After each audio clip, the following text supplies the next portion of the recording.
مجلس اتحاد المسلمین کے صدور و معتمدین، سرگرم کارکنان مجلس اتحاد المسلمین،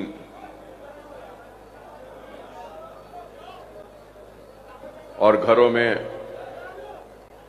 بیٹھ کر سننے والی میری عزت مآب پردہ نشین ماں اور بہنوں،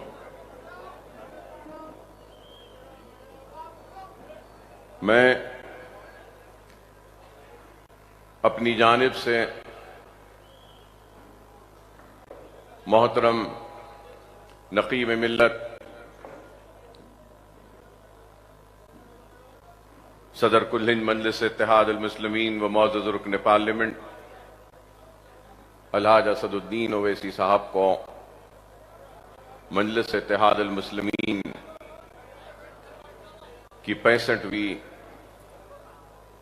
یوم تاسیس اور احیاء مجلس کے 65ویں تقریب پر مبارکباد پیش کرتا ہوں، اور آپ تمام کو بھی اپنے دل کی گہرائیوں سے مبارکباد پیش کرتا ہوں۔ آج آپ اور ہم مجلس اتحاد المسلمین کی 65ویں سالگرہ منانے کے لیے یہاں پر جمع ہوئے ہیں، اور آج ہم کو اس بات پر بھی غور کرنا ہوگا کہ اگر یہ مجلس اتحاد المسلمین کی 65ویں احیاء کی 65 سال مکمل ہوئے، یا 65ویں سال میں ہم ہیں آج، تو دوسری طرف ملک کو آزاد ہو کر بھی 75 سال ہو چکے۔ اگر یہاں پہ 65 سال تو ملک کی آزادی کے 75 سال، اور مجلس اتحاد المسلمین کے اس لمبے طویل سفر میں ہم نے کئی اتار اور چڑھاؤ کو دیکھا، کئی مصیبتوں کا سامنا کیا، کئی مصائب کو جھیلے، اور کوئی بھی کامیابی ایسے ہی نہیں ملتی۔ اور میں یہ بتانا ضرور چاہوں گا کہ مجلس کی سیاست اور دوسری جماعتوں کی سیاست میں کافی امتیاز و فرق ہے۔ ہماری سیاست ایک مقصد کے لیے ہے، ہم تعمیری و عملی سیاست کرتے ہیں، اور ہماری سیاست شروع سے ہی بامقصد اور شفاف رہی ہے۔ ہم نے صرف جذباتی نعروں یا جذباتی تقریر کے ذریعے یہ 65 برس کا سفر طے نہیں کیا۔ مجلس اتحاد المسلمین کی ایک اپنی تاریخ ہے۔ جب ہمارے محلات ویران ہو چکے تھے، ہماری لہلاتی ہوئی کھیتیاں اجڑ چکی تھیں، ہمارے جاگیریں لٹ چکی تھیں، ہمارا منصب لٹ چکا تھا، تخت و تاج عجائب گھر کی زینت بن چکے تھے، محلات ویران ہو چکے تھے، کنوؤں میں پانی کم، ہماری تیرتی ہوئی لاشیں زیادہ تھیں، آبادیاں خاک کی ڈھیر میں تبدیل ہو چکی تھیں، خوف اور مایوسی ہمارا مخدر بن چکا تھا۔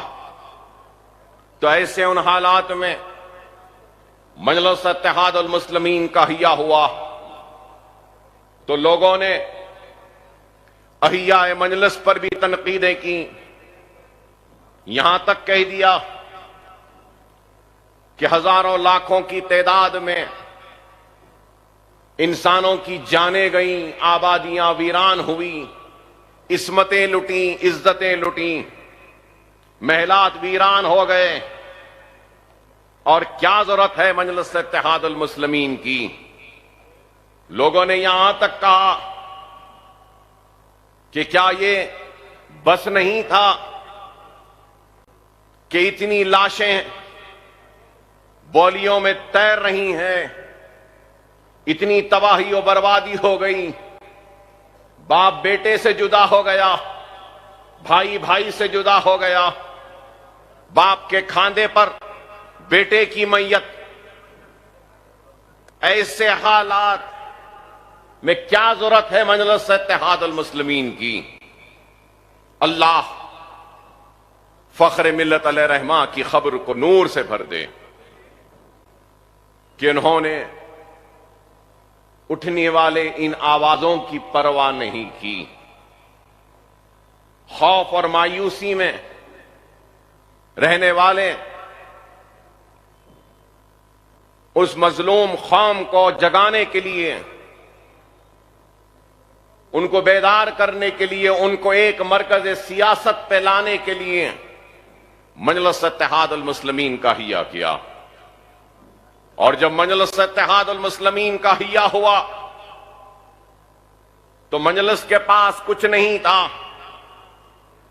مجلس کے پاس اس کا خود کا دفتر بھی نہیں تھا۔ مجھے سالار محترم کا وہ جملہ یاد آتا ہے کہ ایک کاغذ کا ٹکڑا اور ایک ٹوٹا قلم بھی ہمارے پاس نہیں تھا۔ ایسے ان حالات میں مجلس کا حیا ہوا اور مجلس اتحاد المسلمین آگے بڑھتے گئی، کام کرتی رہی، ایک مقصد کو لے کر، ایک مشن کو لے کر آگے بڑھی۔ اور وہ مشن، وہ مقصد کیا تھا؟ یہ مشن و مقصد یہی تھا کہ کلمے کی بنیاد پر مسلمانوں کو منظم کریں گے، متحد کریں گے، ایک مرکز سیاسی پر جمع کریں گے۔ اور اگر کوئی مقصد تھا تو مسلمانوں کی کمزور معیشت کو استحکام بخشنے کا تھا، ایک مشن و مقصد تھا تو مسلمانوں کی تعلیمی پسماندگی کو دور کرتے ہوئے علم کے میدان میں ان کو آگے بڑھانا تھا۔ اور اس کے بعد میں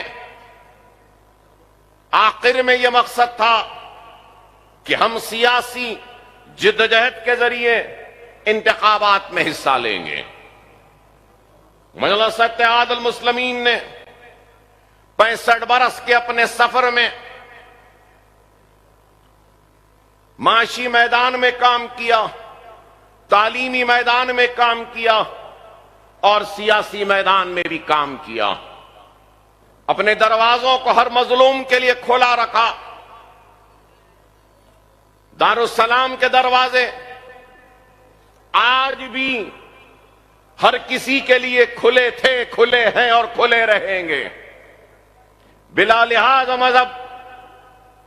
ہر فریادی اپنے فریاد کو لے کر آ سکتا ہے دارالسلام میں، چاہے وہ مسلمان ہو، چاہے وہ غیر مسلم ہو، چاہے وہ ہندو ہو، چاہے وہ سکھ ہو یا عیسائی ہو، چاہے وہ برہمن ہو، چاہے وہ دلت ہو، چاہے وہ ایس ٹی ہو، چاہے وہ بی سی ہو، کوئی بھی ہو، اللہ کو ماننے والے کے لیے بھی دروازے کھلے ہیں، تو بھگوان کو ماننے والے کے لیے بھی دروازے کھلے ہیں، تو گاڈ کو ماننے والے کے لیے بھی دروازے کھلے ہیں۔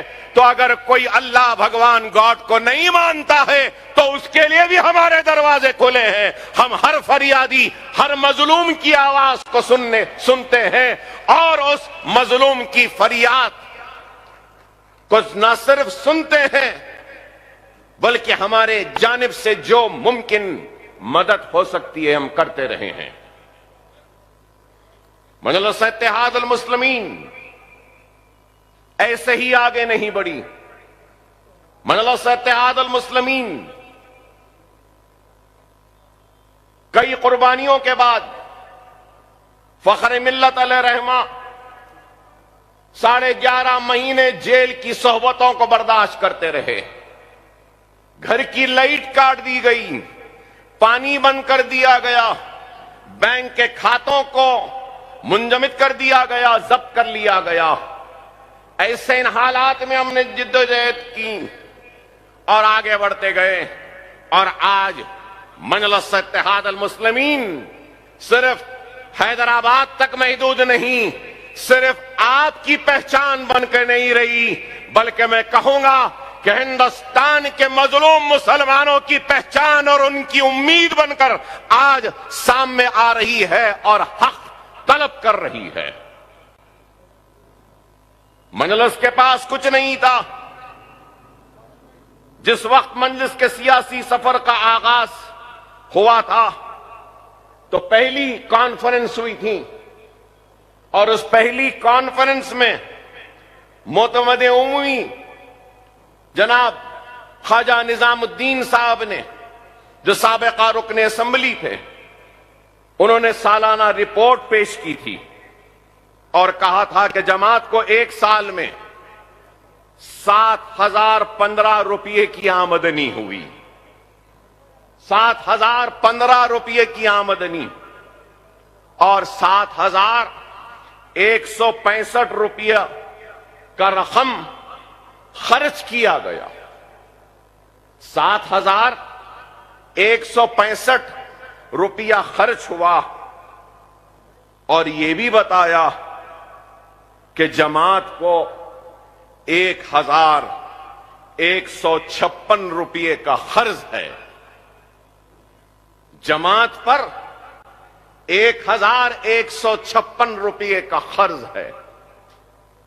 تو اندازہ لگاؤ، وہ لوگ جو پوچھتے ہیں کہ مجلس نے کیا کیا، 65 برس کے اس سفر کے آغاز کے وقت 1,156 کا خرچ تھا، تو جملہ آمدنی 7,015 روپے تھے اور خرچ 7,165 روپے کا تھا۔ اور آج مجلس اتحاد المسلمین کے اثاثے ہزاروں کروڑ میں ہیں۔ یہ عمارتیں، ان عمارتوں کی بلندی چیخ کر چلا کر بیان کر رہی ہے کہ کتنی دیانت، کتنی ایمانداری و اخلاص کے ساتھ 65 برس کے سفر کو مجلس نے طے کیا، اور ان ویران میدان کو آباد کیا تعلیمی درسگاہوں کے ذریعے۔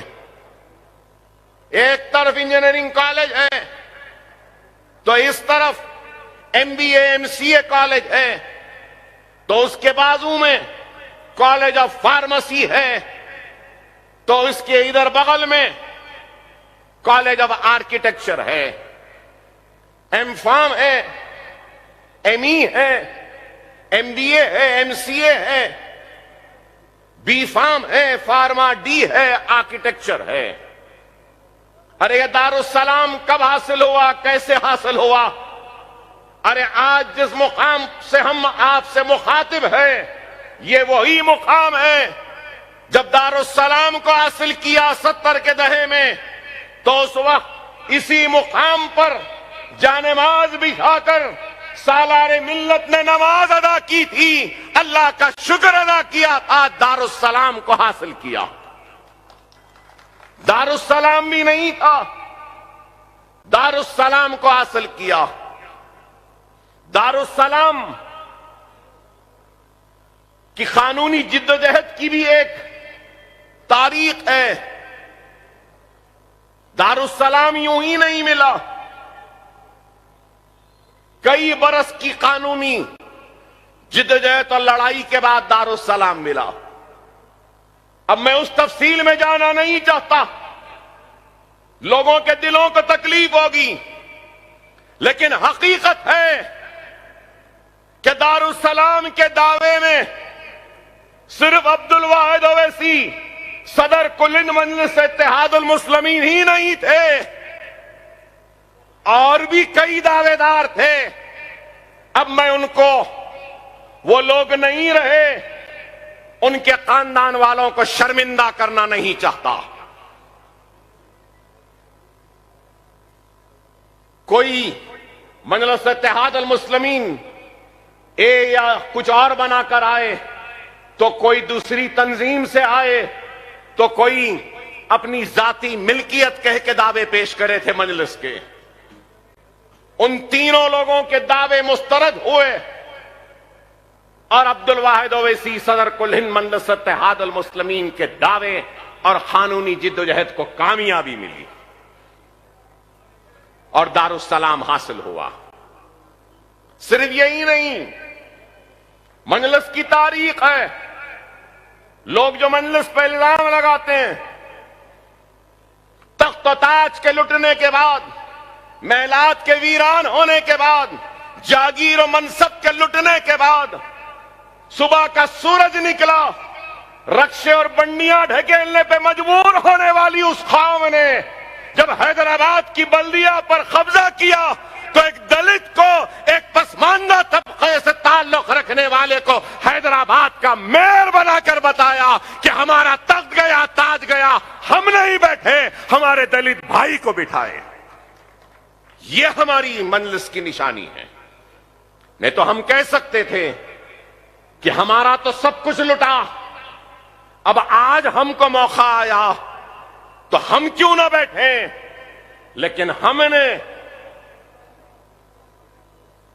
ایک دلت کو, پسماندہ طبقے سے تعلق رکھنے والے عالم پلی پوچیا کو میئر بنایا. یہ مجلس کی حکمت تھی. یہ مجلس کام کرتی گئی. اور جب سیاسی انقلاب آیا, سیاسی موقع آئے, تو مجلس اتحاد المسلمین نے دکن میڈیکل کالج و انجینئرنگ کالج کے قیام کی اجازت حاصل کی. ارے آج دیکھتے ہیں, لوگ دیکھتے ہیں, سیاسی موقع آتے ہیں, ادھر سے ادھر بڑے بڑے لیڈر لڑکتے ہیں, ایم ایل ایز لڑکتے ہیں, تو کچھ پیسہ لے لیتے ہیں اور اپنی وفاداریوں کو تبدیل کر دیتے ہیں. لیکن مجلس نے اس وقت پیسہ نہیں لیا یا دولت کی بات نہیں کی. جب موقع آیا تو مجلس اتحاد المسلمین نے میڈیکل و انجینئرنگ کالج حاصل کیا. دستور نے جو اختیار دیا مسلمانوں کو اپنے تعلیم اقلیتوں کو بشمول مسلمانوں کو اپنے تعلیمی ادارے قائم کرنے کا, اس کو چلانے کا, اس دستور کے حقوق کو حاصل کیا اور اس کے ذریعے دکن میڈیکل کالج و انجینئرنگ کالج کا قیام عمل میں لایا. مجلس کو جب دارالسلام ملا تو سب سے پہلے Owaisi I T I centre قائم ہوا. ملا سب سے پہلے تو یہ ادھر ادھر سیدھے ہاتھ پہ جو عمارت ہے اس کا نام نور محل ہے. تو اس نور محل میں اسکول کا قیام عمل میں لایا تھا مجلس اتحاد المسلمین نے. مجلس صرف سیاست نہیں پکارتی, مجلس نے کام کیا, وہاں اسکول بنایا, وہاں آئی ٹی آئی سینٹر بنایا, اور اس کے بعد میں یہاں پہ ملگیاں بنائی باہر. اس کے ذریعے مجلس کا کام کا آغاز ہوا. آج اویسی ہاسپٹل خود بتا رہا ہے, اس کی بلند عمارت بتا رہی ہے کہ ہمارے ارادے کتنے بلند تھے, ہمارا عزم کتنا بلند تھا, ہمارا مقصد کتنا بلند تھا. آندھرا کی تاریخ ہو یا تلنگانہ کی تاریخ میں قیام دکن میڈیکل کالج اور قیام دکن انجینئرنگ کالج سے پہلے